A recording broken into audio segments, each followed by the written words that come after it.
చెరువు దగ్గర గాలిపటాలు, మట్టిలో పడిపోయినా నవ్వుతూనే లేవడం, అమ్మ చేతి భోజనం ప్రపంచంలోనే రుచిగా అనిపించేది. ఒకరోజు కలలు పెద్దవయ్యాయి. ఊరు చిన్నదైపోయింది. అమ్మ కళ్ళలో భయం. నా కళ్ళలో ఆశ. నీ వేర్లు మర్చిపోకు.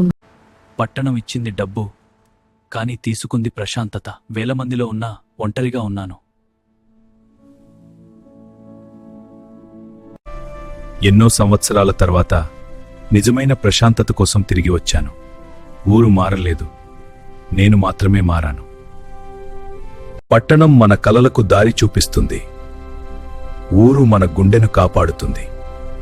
నీ వేర్లు ఎక్కడో ఎప్పుడూ మర్చిపోకోకో. మన ఊర్లోని మనలాంటి కుటుంబాలకు అవసరమైనప్పుడు దగ్గరగా ఉండే సహాయం ఏక్యూఎస్కి మార్పు మనకి పెద్ద బలం అవుతుంది. మీరు ఏక్యూఎస్కి మార్ట్ యాప్ ఇన్స్టాల్ చేస్తే మాలాంటి వాళ్ళకి సపోర్ట్ అవుతుంది.